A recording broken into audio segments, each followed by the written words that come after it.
Bonjour Périgoises et Périgois. Aujourd'hui, la vidéo sera traitée de façon particulière pour cette journée célébrant l'Écosse. Tout au long de cette journée, nous allons essayer, je dis bien essayer, de vous expliquer son déroulement, mais aussi notre ressenti. Mais je crois qu'il serait préférable de vous raconter son histoire afin de mieux comprendre l'importance qu'ont ces jeux pour nos amis écossais. Allez, c'est parti! Les jeux dateraient du XIe siècle, du temps du roi Malcolm III. En effet, ce dernier cherchait pour son compte une personne capable de cavaler le plus vite possible. Il organisa une course avec plusieurs participants et le gagnant serait à son service pour porter au plus vite des plus urgents. L'événement prit de l'ampleur auprès du petit peuple parce qu'il était une façon de sortir de l'extrême pauvreté où la vaste majorité des Écossais ont été immergés dans cette période de l'histoire du pays. Ils devaient franchir le plus rapidement possible le sommet du Great Cornic, qui est une montagne se situant à Aberdeenshire, à côté de Braemar. De nos jours, l'une des nombreuses épreuves compte encore l'ascension d'une colline, ascension dénommée Isle Race. Plus tard, à cette simple course, sera ajoutée plusieurs disciplines sportives, mais aussi artistiques et créatives, telles que la danse et la musique, pour divertir les dirigeants royaux et claniques. Mais il existe une autre théorie, car de cette période, il ne reste que la transmission orale qui ne peut servir réellement de preuve pour l'une ou l'autre explication d'ailleurs. Il semblerait qu'une communauté venue d'Irlande au IVe et VIe siècle après Jésus-Christ et ayant pour nom Scoti aurait apporté avec eux ce qui s'apparenterait aujourd'hui à une espèce primaire d'athlétisme connue sous le nom de Tate Teen Games jusqu'en 1180 après Jésus-Christ. Voici grossièrement l'histoire des Highland Games et maintenant je vous propose de regarder les images que nous avons faites ce jour de grand bonheur pour nous et j'espère que ces vidéos seront aussi un grand bonheur pour vous. Allez, bon visionnage. Putain, mais du coup, c'est temps. Ouais, là il fait beau. Alors, tour d'horizon un petit peu des Highland Games. Donc, alors la plupart des tentes sont des tentes où l'on peut acheter Et ça va se passer des choses. là-bas. Et là, on a les gradins. Voilà, c'est là où on va voir les jeux sûrement commencer. Voilà. Donc, on va aller voir parce que je voudrais pas rater ça.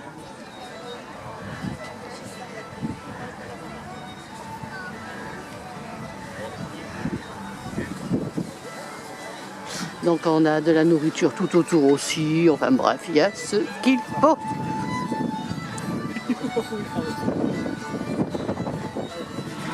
Ah, voici de la musique Scottish.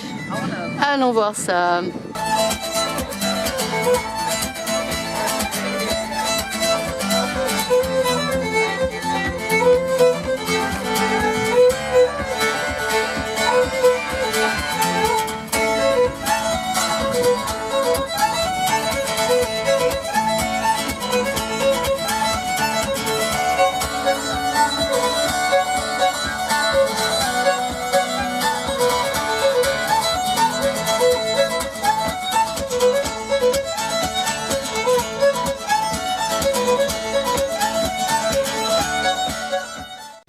Nous entrons dans la tente des clans où se trouvent réunis en ce jour les descendants des hommes et femmes qui ont forgé ce pays. C'est toujours émouvant de voir l'histoire en face de soi, quand on ne la vit qu'à travers des livres, des séries, des films. Bien souvent, on garde en tête une image tronquée qui ne tient compte que des siècles passés, alors que, comme tout à chacun, l'évolution a fait son office. Mais en ce lieu et ce jour, nous voilà plongés quelques siècles passés, à commencer par ce petit tableau récapitulatif de tous les clans avec leurs noms, leurs couleurs et leurs motifs écossais appelés tartans. Afin de distinguer facilement le porteur du tartan, il fut établi que les servants ne seraient autorisés qu'à porter qu'une seule couleur, les paysans et les agriculteurs 2, les officiers en obtiennent 3, les chefs de clan s'en octroient 5, les druides et les poètes 6, et enfin les rois autant de couleurs qu'un arc-en-ciel, c'est-à-dire 7. Quant au kilt, il est traditionnellement coupé dans du tartan. Le mot vient du danois Norman, se référant à la jupe courte portée par les Vikings. Il se modernisera au XVIe siècle et deviendra alors l'habit traditionnel des Highlands. Sur le devant, accroché à la ceinture, se trouve une petite besace nommée sporran qui sert de poche car le kit en est dépourvu. Je pensais que c'était une façon de mettre à l'abri le service 3 pièces de ces messieurs, mais que nenni. Le kilt est un véritable symbole de virilité, d'une culture et d'une identité, s'affichant ainsi comme un objet de l'insoumission du peuple écossais. La future génération. Il existe 2 types d'épreuves dans ces jeux. La première est l'épreuve de terrain, qui fait référence à la course de vitesse, la course de fond, mais aussi au lancer de poids, saut en hauteur et bien d'autres. Comme dans tous les sports, il subsiste des catégories d'âge et on commence la journée par les plus jeunes, la nouvelle génération se préparant à prendre le relais.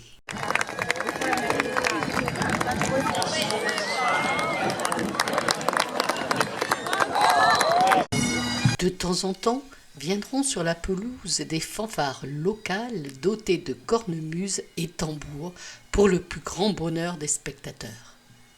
Au départ, ces groupes de musiciens étaient des organisations militaires utilisées pour marquer le temps de marche et de donner des ordres. Depuis, les seules occasions restent les défilés, les compétitions ou fonctions sociales. Ici, nous avons le plaisir de voir jouer le clan Mackenzie. Attenant aux épreuves sportives, se déroule dans une tente ouverte une compétition artistique, la danse. Comme pour les jeux, elle va se poursuivre tout au long de la journée avec des catégories d'âge. Une joueuse de cornemuse va les accompagner et pratiquement sur la même musique. Mais quelle dévotion! Il existe plusieurs types de danses telles que les Highland Flying qui s'apparentent à une danse de la victoire que faisaient les Écossais en pleine bataille. Le guerrier dansait son petit bouclier en essayant de ne pas perdre l'équilibre. On va découvrir aussi la danse de l'épée inventée par un prince du nom de Gillig Calum. C'est après sa victoire contre un des chefs de Macbeth lors de la bataille de Ducinam en 1054 que le prince a pris l'épée du chef, l'a croisée avec la sienne et a dansé au-dessus. L'une d'elles est assez comique en y pensant, mais pour ces pauvres bougres, c'était une autre histoire. Cette danse se nomme le Cintriubas, qui fait référence à une partie de l'histoire écossaise. En effet, après le soulèvement jacobite, le pouvoir anglais avait interdit le port du kilt, droit qui sera récupéré quelques années plus tard, mais en attendant, il fallait s'accommoder d'un pantalon. Cette danse imite un Écossais essayant d'enfiler un pantalon tant bien que mal, du moins dans la première partie, car dans le final, il va récupérer son kilt et retrouver ses coutumes pour la plus grande joie de toutes les personnes réunies en ce jour de fête.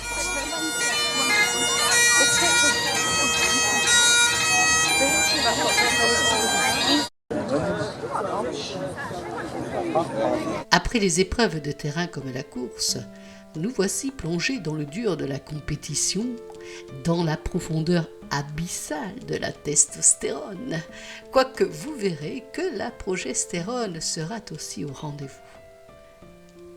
Nous voici donc dans les épreuves lourdes, car effectivement, on va lancer de gros objets pesant très lourd. Ces épreuves-là remonteraient au XIIe siècle sous le règne du roi Malcolm. Comme pour la course, ces jeux ont été conçus à l'origine pour recruter des serviteurs, mais aussi pour se mesurer physiquement entre clans. Il est même de notoriété publique que le lancer de Cabert servait à la préparation du combat au Moyen Âge. Aujourd'hui, nous aurons le lancer de poids, le lancer de marteau et le lancer de tronc avec des participants et des participantes. Pour information, un poids peut faire soit 11 kg ou 22 kg, un marteau 8 kg ou 11 kg. Quant au Cabert, le tronc, il mesure entre 5 et 6,50 mètres de long et pèse entre 35 et 60 kg.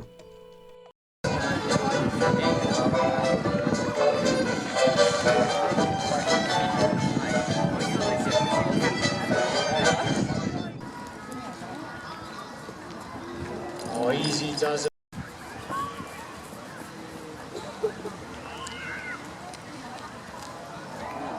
Up to 7 foot and 6 inches, 6-inch rise.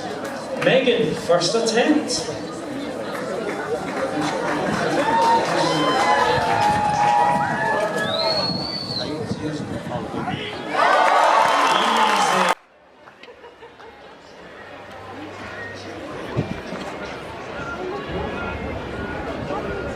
Here goes Liz. So I think Liz has had a great start to the competition.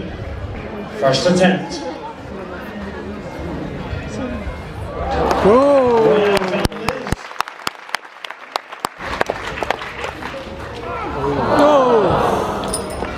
This, I want a massive cheer from everybody. The PB of the day. Next man up, Daniel Carl. Just change out is taking place now. He makes it look easy, doesn't he? So here goes Liz, first attempt. Well done. 13 foot.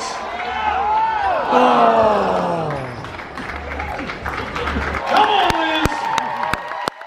Third and final attempt. Give her a massive round of applause, everyone.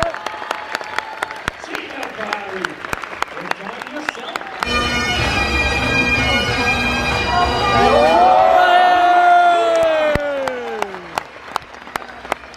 Spirit, violence, lots of things to be seen, lots of articles, what she played it to, especially Liz. Let's go, Liz. Third and final attempt. Let's make some noise for her. We're on the 12.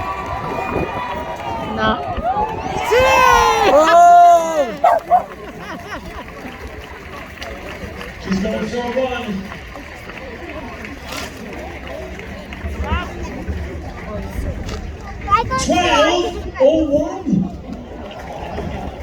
Elle est forte, hein, lancer de poids et ça. Right, Dis-le, so envoyer du steak. Ah ouais, pas de poids. very good Elle attempts va by bien dormir, Liz. c'est dit. Merde, parce que It's down to Chloe.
Right, okay then, right, I'll speak to you later.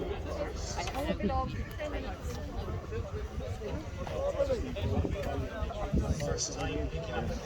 Probably the one that doesn't shut up now, so it's good, you know. It's I mean, that's why I always try and say, you know, if you've got autism and stuff, you always have to try and put yourself in these uncomfortable situations, and the gym, this kind of stuff saved my life, and you know, I'm very thankful for it. That's how we start there.